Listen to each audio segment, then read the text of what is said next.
Greetings world. We are anonymous. Another treason message to Jacob Rothschild and Evelyn Rothschild, aka the second bloodline of the Illuminati. You guys rule the private banks in the world and we know about your crimes on mankind.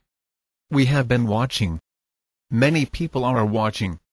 The use of economic warfare to scare and cause stress on nations is truly unacceptable, and we demand you to step down, or we will force you to step down. If you don't stand down, we will commit the treason that shall never be forgotten to kill the bank. Once we kill the bank, there will be no more monetary tyranny for some time, and we will keep a close eye on things. We will show the world what you said about Lord Jacob Rothschild explaining economic warfare, and you are scared people are waking up. Here is what you have said, Jacob Rothschild.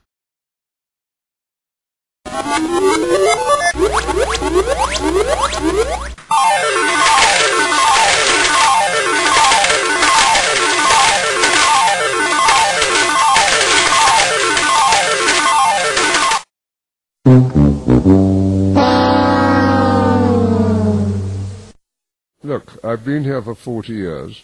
I came with my mother because the great painter Geeka, her husband's house had been burnt down in Idra. We had the great good fortune to find this property, which was a ruin when we found it.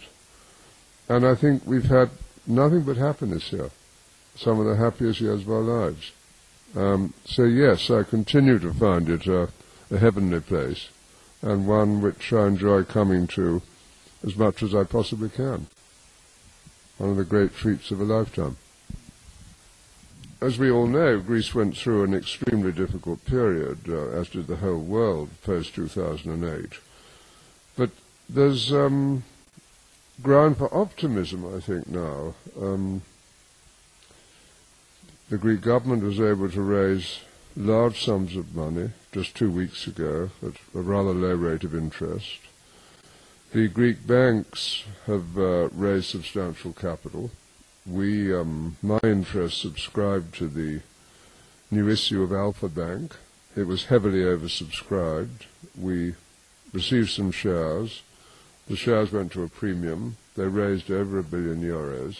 That's quite an achievement. Considerable achievement. So there are grounds for optimism. Now the money has to be well spent. And of course there's plenty to spend it on. I mean, the island needs a lot of infrastructure expenditure, whether it's roads, whether it's rubbish. So to make it a great destination, those infrastructure projects have to be carried out, but they can be. They can be. So I think we should be more optimistic than we have been for several years. I think we all feel that the government has really done well in very difficult circumstances. So I hope that in the forthcoming elections that they'll be given the opportunity to carry on the good work which they've started out. So now I feel optimistic, but we would like surely a period of consistency and not too much change, although the reforms of institutions in Greece does need to carry on and to be rationalized. It's that classically difficult balance, isn't it, between we need tourism here, we need lots of people to come here, at the same time we don't want the place overrun, so that the things which made Corfu the beautiful place that it is, the historic place that it is, are in any way undermined. So that's a very difficult balance, a very difficult circle to square. I think if you look at what's going on with the history of Corfu, I mean, this year is the 150th anniversary of the handing over of the Ionian Islands to Greece. They're being celebrated in a good way. If you look at the institutions, whether it's the museums, whether it's the forts, whether it's the historic sites, whether it's the archaeology, whether it's the music, whether it's the opera, whether it's even the academies, learning and scholarship, they're in pretty good shape. but always more can be done. And I think if one could get those into even better shape with more infrastructure spending on the basic things that people need, that the quality of tourism will be enhanced and will continue. So in the round, I'm quite optimistic, and in some ways the recession which brought to a halt this fever of building is not a bad thing for the country to have happen to it. The future of the EU, in economic and political terms, remains still in the balance, not just for Greece, but for everywhere. I mean, for example, in the United Kingdom, we have great difficulties with the present relationship with Europe and wish to renegotiate many of the terms and the expenses of belonging to the European community. If you take Greece specifically, I'm not sure.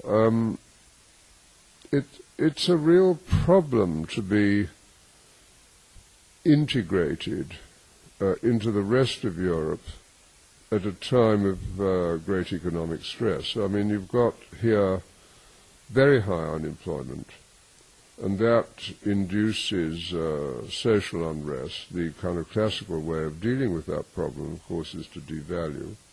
That's impossible if you belong to the European community. So I think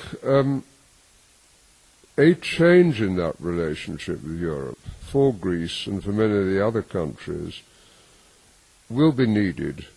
And the question is, will the reforms take place from within Europe? And if they don't, then there's a risk that the community in its present form will break up. It's all to play for. Now you use the Greek economy to crash the country by turning them to a third world nation. Yes, you have done a fabulous job by destroying the economies for over 300 years and soon Rothschilds. You will pay for the crimes you have committed on our world, and don't think we are scared of you. You are nothing but a piece of shit scumbag, and we will come up with the ultimate plan. We will blow up the covers of each bloodline one by one. Saturday was 1 treason. Today will be 2 treasons. Monday will be 2 treasons. Tuesday will be 2 treasons. Wednesday will be 2 treasons. Thursday will be 2 treasons. And Friday will be 2 treasons. Adding up to 13 treasons, which will be that number that will surely mess you guys up, since we are using that number against you.